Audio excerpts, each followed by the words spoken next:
sur ton petit lopin de terre, dans ton petit jardin douillet. Parmi les herbes éphémères, tu cultives l'éternité.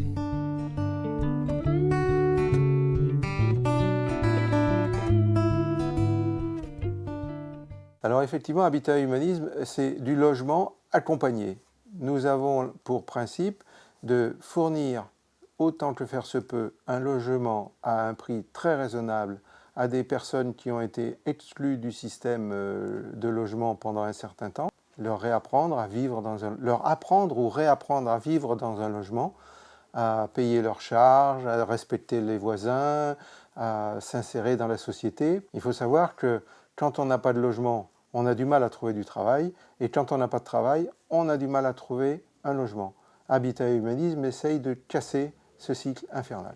D'abord, ce n'est pas de l'assistanat, on nous avait dit, j'avais beaucoup aimé cette formule, vous faites comme vous feriez pour un voisin qui aurait un moment un petit peu de difficulté. Donc si vous pouvez l'aider, qu'est-ce que vous feriez? C'est un petit peu la même chose.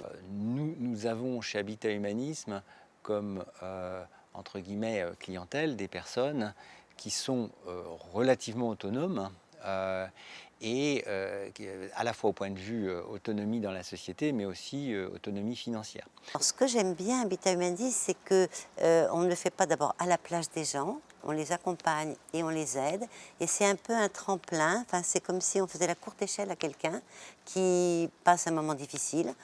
Était entouré, vraiment, c'est entourer la personne. Il faut tout un village pour élever un enfant, et je pense qu'il faut tout un immeuble pour aider certaines personnes à avancer dans leur projet. Donc on peut très bien avoir des jeunes de 18 à 20 ans qui sont à la rue pour des raisons X ou Y, hein.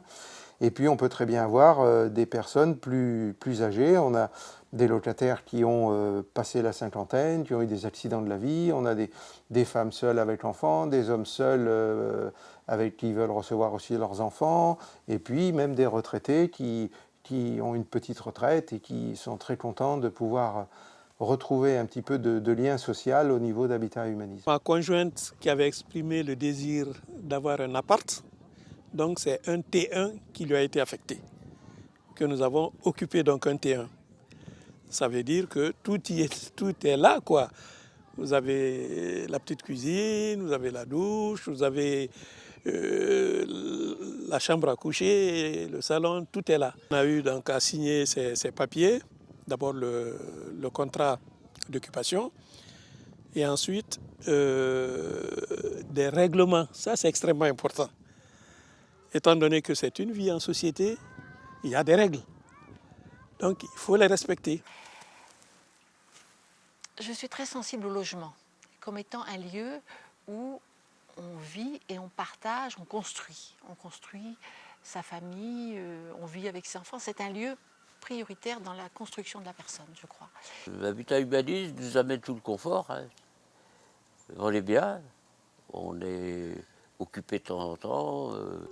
L'essentiel pour nous qui sommes d'un âge avancé, c'est l'isolement. Et là, Habitat Humanisme, tous les mois, fait un planning dans lequel il y a diverses activités. Habitat Humanisme qui a eu la priorité parce que ça me semblait un projet de vie complet. Voilà. Je pense que chez Habitat Humanisme, il y a une envie d'aider, d'aide, de soutien, mais pas du tout de misérabilisme.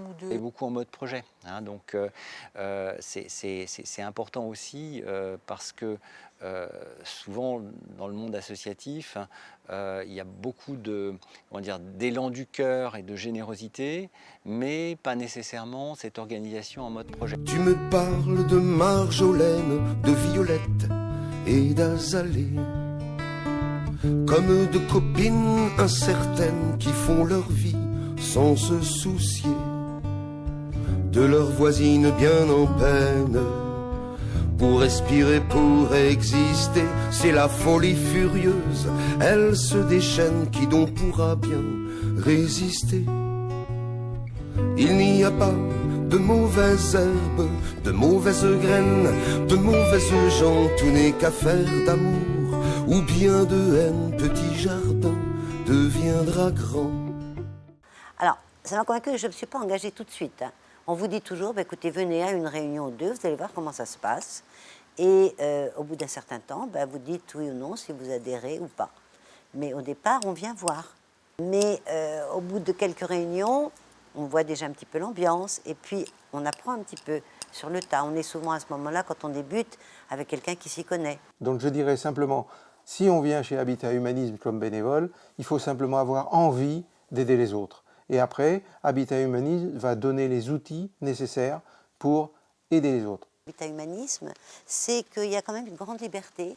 On a un agenda et on choisit un petit peu, quand on va venir, ce qu'on va faire. Des gens qui donnent beaucoup de leur temps, mais qui, s'ils ont leurs petits-enfants ou s'ils partent en vacances, ils sont tout à fait libres. On se remplace, on est très polyvalent. Il y a même une troisième raison, c'est qu'il y a une très bonne ambiance. Voilà, on s'entend très bien entre bénévoles et locataires aussi d'ailleurs, hein, ici. Il y a une très belle ambiance, Habitat Humanisme, qu'il y a des gens qui se donnent à fond et qui sont chaleureux. Et on est très solidaires les uns des autres, tout en étant très différents. C'est ça qui est amusant, parce qu'on organise des activités, par exemple la marche, aller au cinéma, voir une exposition.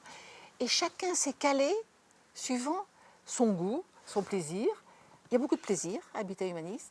Chacun a pu trouver sa place. Et il y en a une notamment, que vous allez voir tout à l'heure, elle adore la cuisine, moi pas du tout. Donc elle s'est calée là, moi je la soutiens. Il y a une ambiance assez formidable. Donc il y a beaucoup de choses qui sont proposées. Vous n'êtes pas obligé d'assister à tout, forcément, mais l'engagement veut que vous assistiez à quand même un certain nombre de choses qui sont proposées. Une fois en retraite, je trouve que j'ai reçu beaucoup de la vie, même si j'ai eu des gros pépins, comme tout le monde, et que je trouve normal un petit peu de faire la même chose, d'aider les gens, voilà. Les gens que je rencontre à Habitat Humanisme, nos locataires, une vie différente, simple, qui m'apprend beaucoup. Moi, je dis souvent que plus on partage, plus on s'enrichit. Mais c'est valorisant même pour nous de dire, voilà, ce monsieur-là, cette dame-là était vraiment en difficulté, presque peut-être en perdition pour certains. Et puis, on lui a fait la courte échelle, on est content pour lui et on est aussi content pour nous. Et autre chose qui est bien aussi à Habitat Humanisme, c'est qu'on est toujours deux.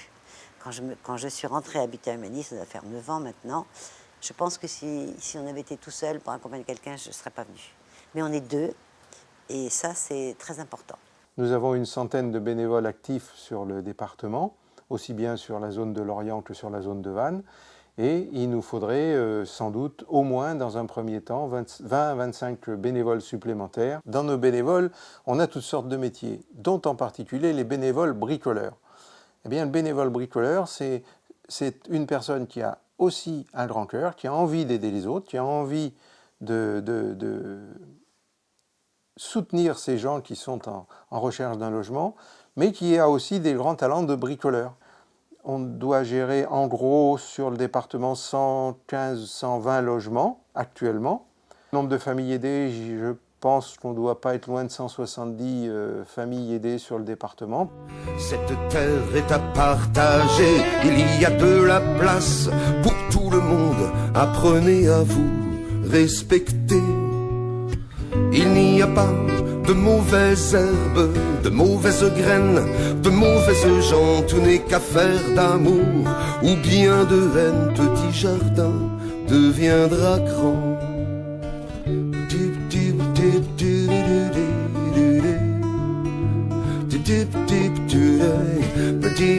deep,